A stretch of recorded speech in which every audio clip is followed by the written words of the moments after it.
Record. So, welcome back to the Blueprint Method podcast. This is where we explore what it means to live in alignment with your true self. As you know, I am Dr. Melissa Parteka, and in each episode, I sit down with real people who've dared to live differently. They're courageously aligning their lives, their relationships, and their purpose with who they truly are. Through raw conversations, practical insights, and inspiring stories, we'll uncover what it truly means to live your blueprint, not someone else's version of success. So if you're ready to remember who you are, to reclaim your path, and reimagine what's possible, you're in the right place. So today, we are joined by Brandon Decremer. He is the co-founder of Evergreen Foundations, where wellness, purpose, and connection are fundamental. In their 5 pillars is the mindset mastery, body vitality, connection and contribution, lifelong learning, and purposeful living. And so many of these pillars overlap with the philosophies of the Blueprint Method. Also, Brandon recently got certified as a nutritional coach. So did I cover everything, Brandon? Is there anything else you'd like to add? No, great introduction. Thanks. I'm Brandon Decremer, and yeah, that was pretty spot on.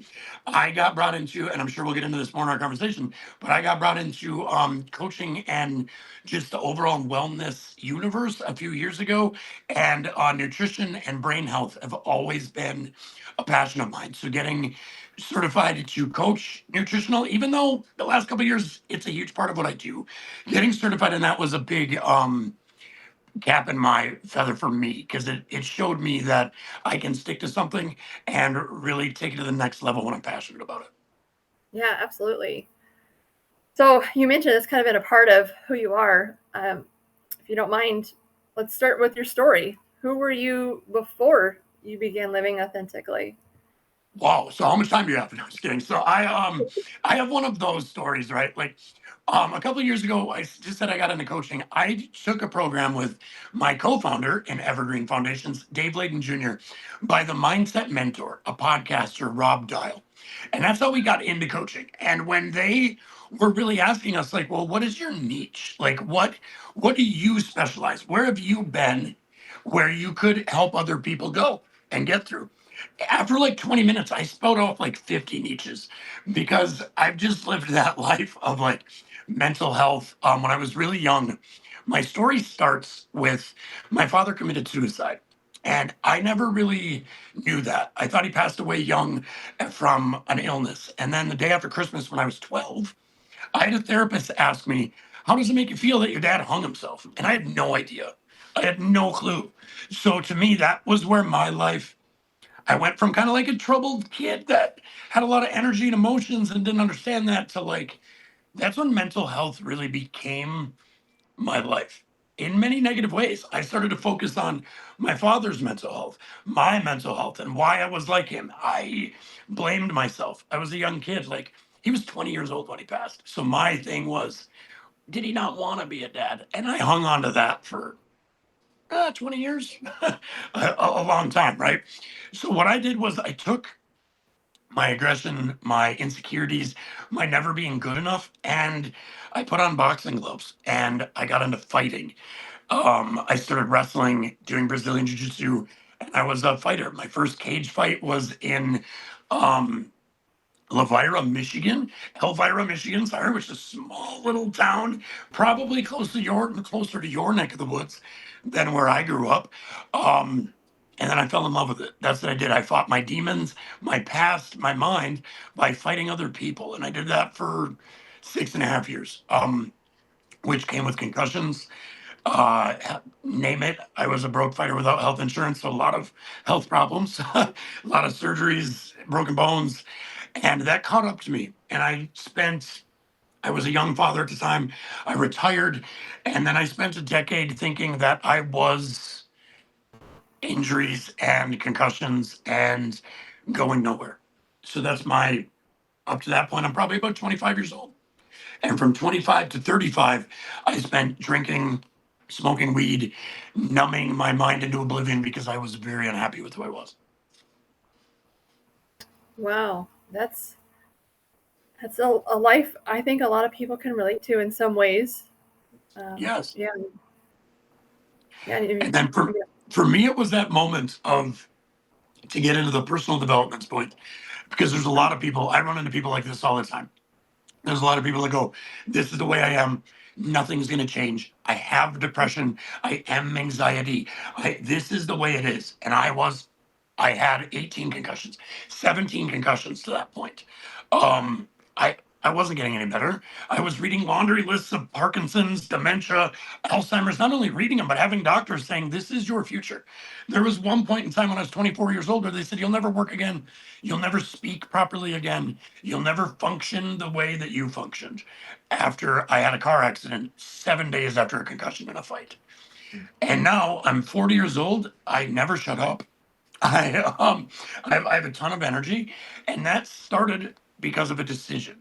I had to decide, when am I going to become something different than what I thought I was.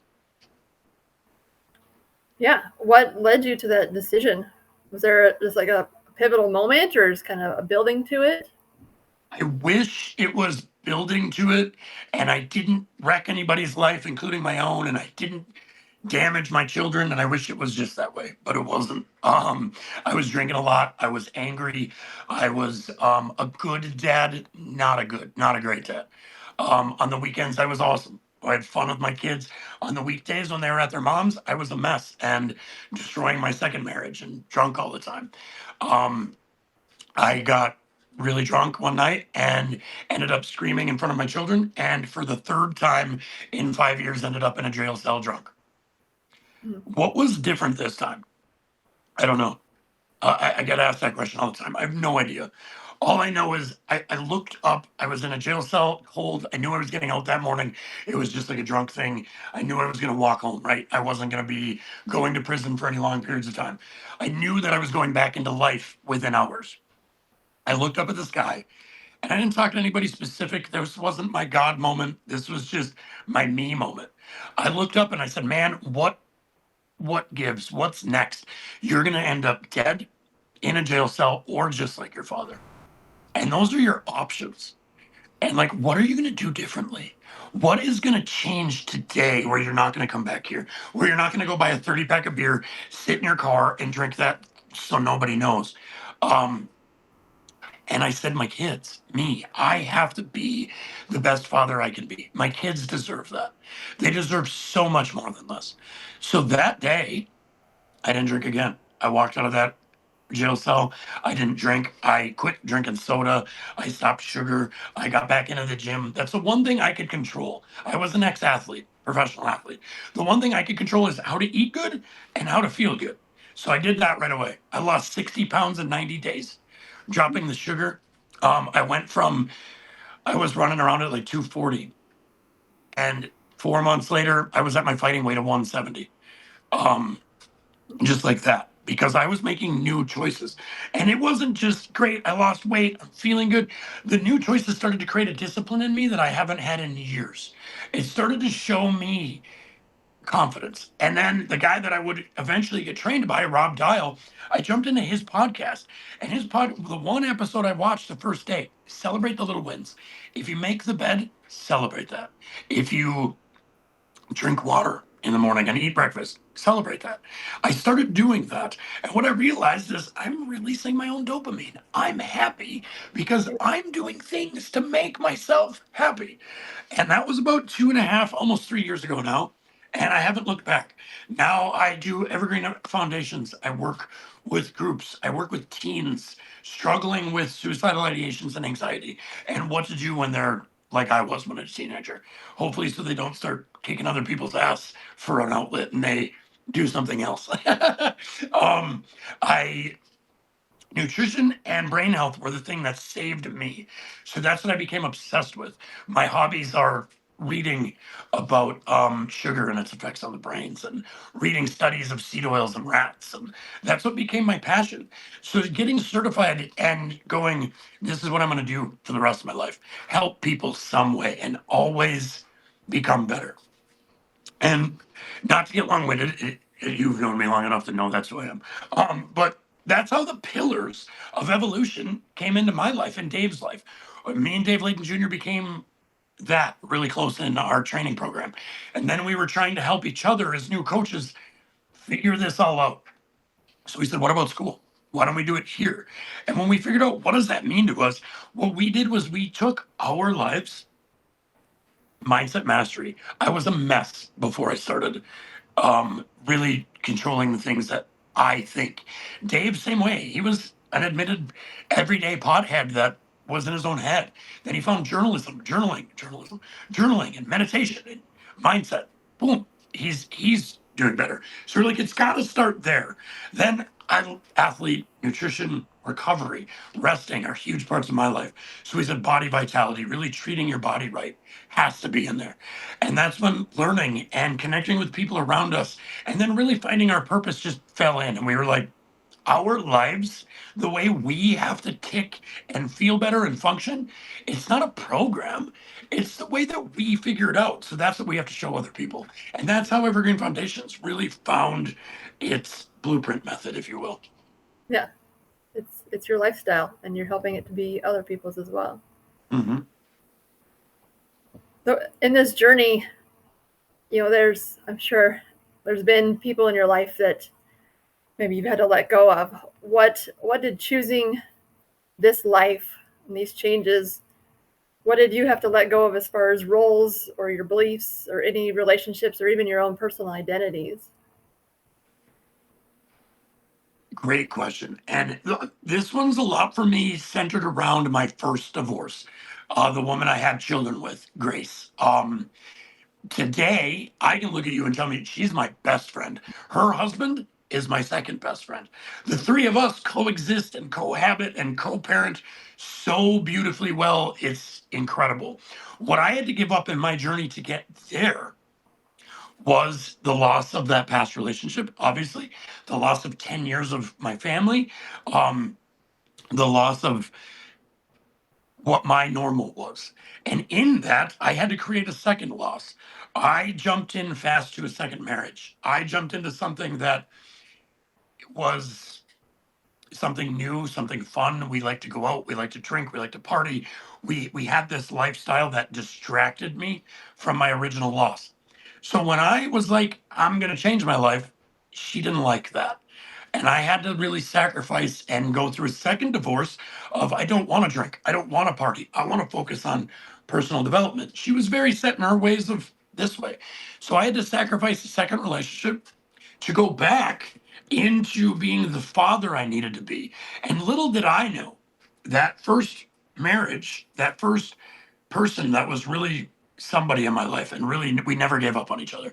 We moved from Michigan to Wisconsin and had no family. So we were kind of the only family we had. And now that melds into I'm doing great, the I'm sober, I'm being the best father I can be.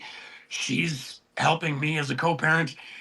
I stood in their wedding. Me and her husband are hunting together and best friends, and now we co-parent awesome. So the sacrifices of where am I now in life? What needs to go? Some of that was really hard. What needs to go for me to be what my children need me to be in life?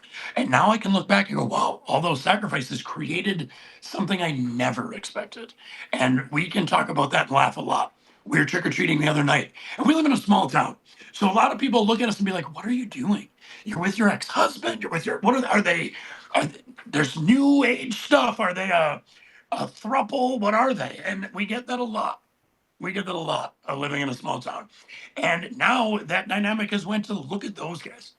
Wow, I'm going through divorce. You couldn't imagine how many texts I get and she gets going, I'm getting divorced. How do you guys do it? We're going through custody court. How do you guys do it? And we never expected that. 6 years ago, if you would have asked either one of us that, we would have been like, no. So weird to get here on the question, but all the sacrifices brought me to some pretty beautiful places I never expected in life. Absolutely. Yeah, you're living by example for others. How did your relationship with your own emotions, your intuition, or even your body change in this process? Trust. I always was, even if I did good in life, even if I did something incredible, I was a highly trained martial artist for years. Took second in a couple competitions in Michigan. I was highly touted for a little while, and I should have been proud of that. And I never was. That was, when's the bottom going to come out? When am I going to make a mistake? When is something going to happen? And it did all the time because I was always waiting for it. I was always creating it. So trust in myself to know no matter what happens, you might fuck up. You're going to fuck up. Sorry about your language, but you're going to learn from it. You're going to be better from it. Learning that was the key in my journey because I was always ready for my next mistake to happen and destroy me instead of my next mistake to happen and earn more trust in myself. And so ever since I started to do that, that really helped. Wow, yeah. You've given a lot of examples, so far within your previous marriage and life in general, where things have shifted for the better. Is there anything else that once you started living authentically, where you noticed a shift in your outer world? Do you know that saying, what you, and I might butcher this, there's a few different ones. The sayings of like, what you put out, you'll bring back, or what you put out, you'll attract, right? The energy you put out, you'll attract. I did that my whole life. I attracted the same kind of negative, the same kind of destructive habits, the same kind of people I was around. Then I started to see differently what my energy was attracting. Dave Layden Jr., who I can't plug enough, my co-founder, was a person that I probably never would have been trusted by a decade ago or trusted a decade ago. And now we're inseparable, like, and he's like a father figure in my life. I hate to put that age on him. He's going to kill me when he sees this. But he's like a father figure in my life. He really is. I'll give him older brother. But I got a guy like that in my life. And then it just started to trickle. We opened up school and Dinka Salvador, yourself. All these people started to come into my life that I would have maybe not vibed with or had anything in common with to talk to before. My relationships. I now have a girlfriend that I've been with for a year that I did things completely different with. We dated for a few months. I didn't even know where she lived for like 4 months. My past relationships, a little quick, right? Like, oh, we're in love and we're moving in with each other the next week. That was my structure. Well, I took things slow this time, and now I'm building something I've never had because I'm doing it differently because of me being authentic, finding out who I am. Now I'm doing things differently because, hey, I'm not that destructive, dysfunctional person I thought I was. So I can do things like this because that's who I want to be. And what happens is when you want to be and you start doing new things, it's who you become. And I'm really learning that from my self relationship, my children's relationship, relationships like my girlfriend, my friendships, my family, everything has really taken a whole new outlook because my outlook on myself became more authentic. Wow. What would you say surprised you most about the process of becoming you?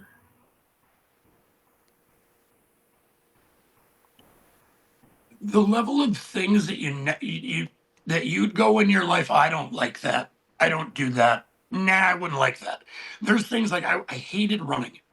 I hated reading, really. Always wanted to be a writer, but I didn't like to read much. I hated meditating and being in silence. All these things I would have told you 6 years ago, won't do it. Even when I was a fighter, I didn't meditate and stuff much. I trained hard. Now these are things that I'm passionate about because I gave it a chance. I tried it. I wanted to. So stuff. I believe that sometimes we're too quick to go, well, this is who I am, and I'm putting my feet down. I'm not a reader. I don't like to read. I don't like to run. I said that so many times in my life, especially as an athlete. I used to complain about it. Now it's the one thing I do, and I changed that because I wanted to. I knew when I'm stressed, when my body's feeling like I'm going to explode, if I put my music on and put my shoes on and put myself outside, it's going to go away and I'm going to feel better. So now I love to run. I've run 10, 15 miles stretches in this last 2 years. So I don't think I ran 15 miles in a decade. let alone at once. So finding out what things we think we don't like actually are part of us because we tried them and we gave them a chance. Mm-hmm. Yeah, I can see that. I mean, you've covered so much as far as all of your relationships, what you've lost, what you've gained, all of that.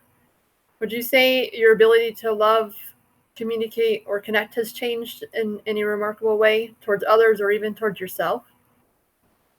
Absolutely, because I was always a person that loved others, did as much as I could for others, sacrificed myself to the point where I would hold everything in and then have those resentment blow ups, right? So what I learned, and starting at the top, I thought I had to love everybody else first, starting with my kids.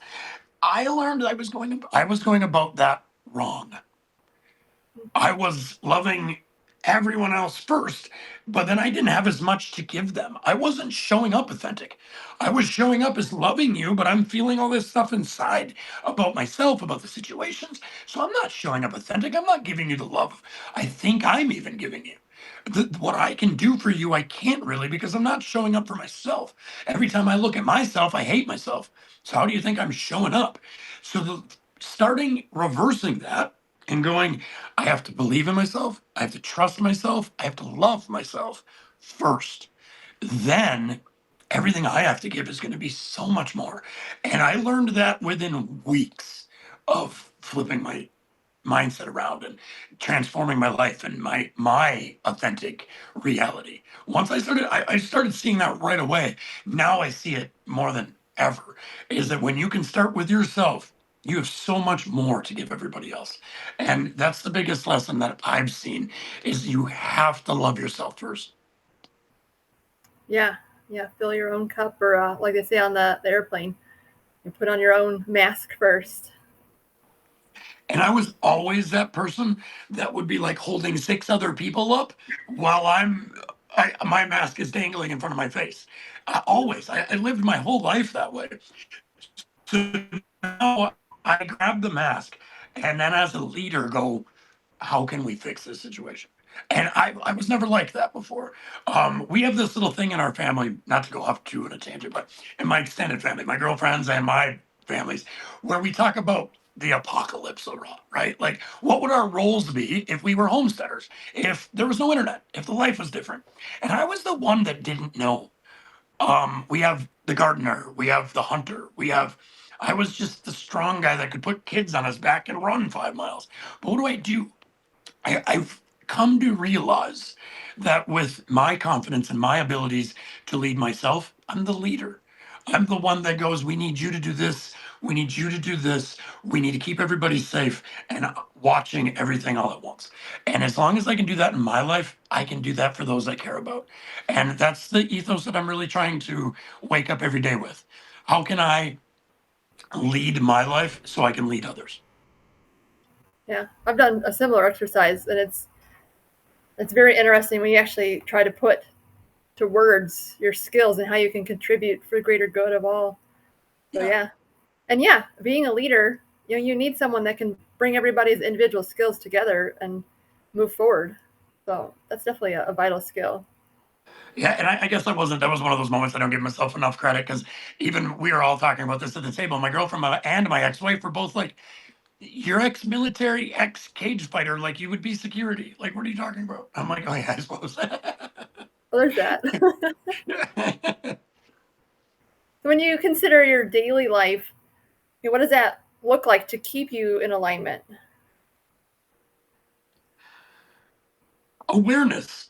That's another great question. Awareness. I have to because I've had moments where I think I'm working good. I'm working. I'm talking to my clients. I'm parenting. All the kids are at their stuff.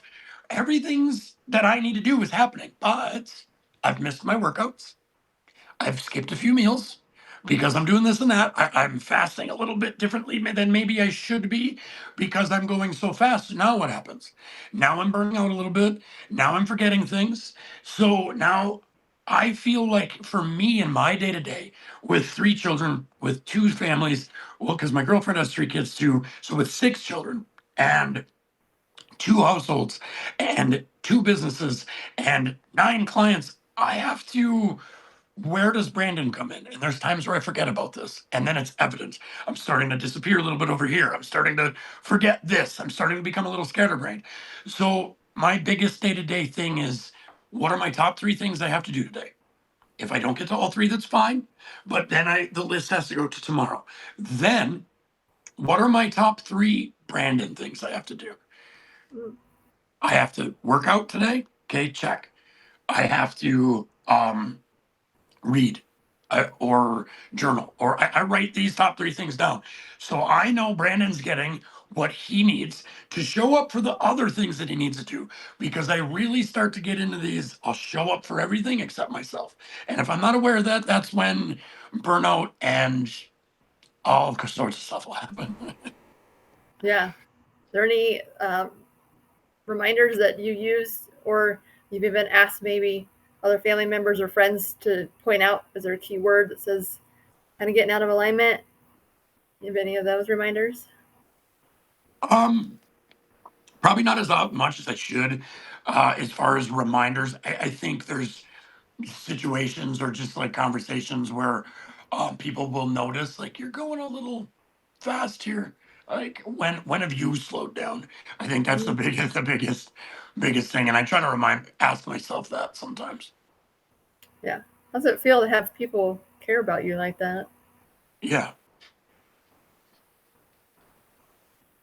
What boundaries or values would you say are non-negotiable for you now?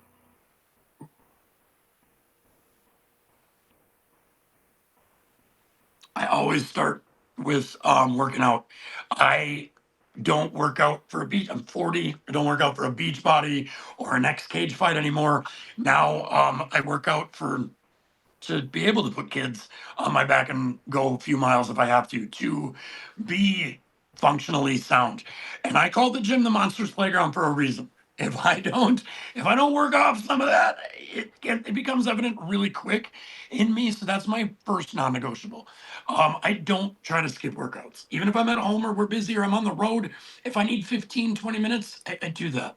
And then a few others for me are substance related. There's places I stay out of.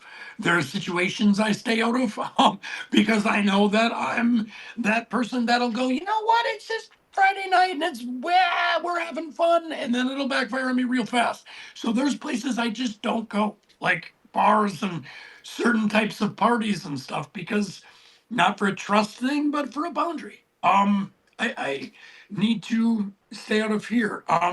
There's places on the internet I set boundaries for myself, because I will get that scrolling doom of death. You'll be there.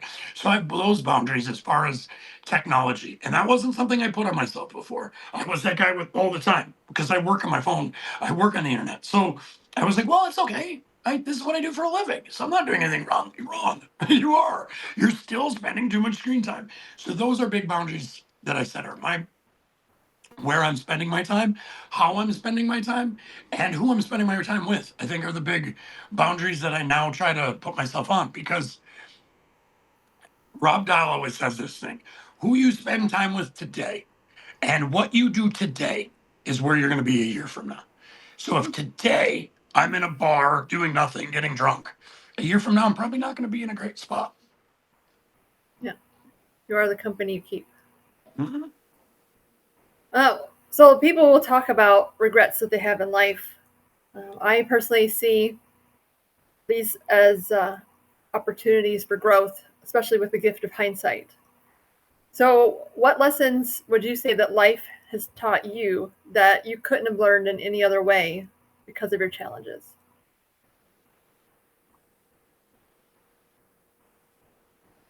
The biggest one, I got a ton in this category, but the biggest one that really comes up in my head is life is precious. Life is special, and it can change at any moment. What you think is terrible today could be your best day. And learning that no matter what life throws at you, just to learn and stick in, because if you choose to give up, you don't know what you're doing to somebody else's story. And that is my biggest life lesson is it doesn't matter what you're going through today. If you conquer that, you don't know who's watching and you're showing them that it's possible. If you give up, you don't know who's watching and you're showing them that that's possible. Yeah, I like So that. that's my biggest takeaway in life is it it can change in an instant. So what you think is terrible today might not be. Just keep going. Learn from it. Yeah. As a father, I mean, you're living by example. Your kids are watching. You're like you said, your neighborhood's watching. Yeah. So everyone, I like that. If if someone were to be listening to this and they're feeling discouraged from themselves or from their situation, what would or where would you encourage them to start?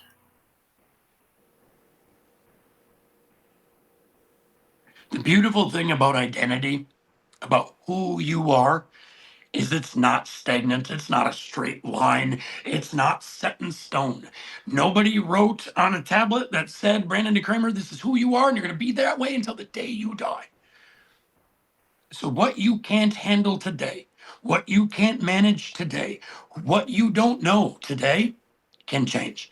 You have all the power in the world to change your identity. If you want to be something different, be something different. You can do whatever you want.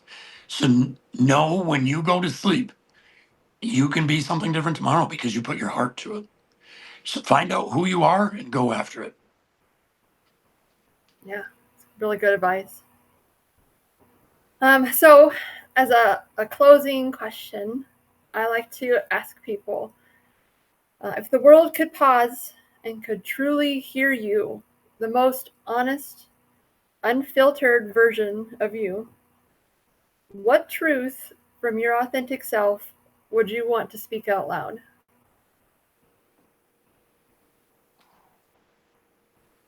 You repeat the question? Yes. So, the most authentic version of yourself, what truth would you want to speak out loud to others, to the world?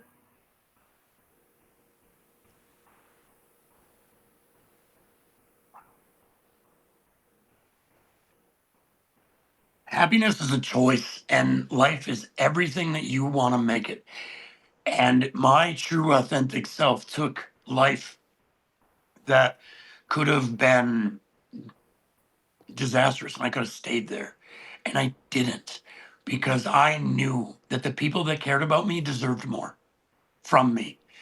So I just hope that when I go, that people know that I gave them everything I could authentically because I could. Did I always show up perfect? Absolutely not. But I showed up authentically. And I want every person that lives this unique, crazy, unexpected life, I want every person to know that they showed up as themselves because we all deserve that. I was a chameleon and somebody else for 35 years of my life. And now I can smile and say, I love Brandon Decremer. And I hope you can too someday. Beautiful, beautiful. Well, I want to thank you, Brandon, for your time here today. I also want to thank everyone else for joining us on the Blueprint Method podcast. I hope that this conversation has sparked something within you, a remembering, a reconnection, or even a deeper truth. If you're ready to take the next step in aligning with your own blueprint, I invite you to explore more at theblueprintmethod.us or connect with me on School. So until next time, keep listening inward, living true, and leading with your heart. Your blueprint and your path, and you are the guide.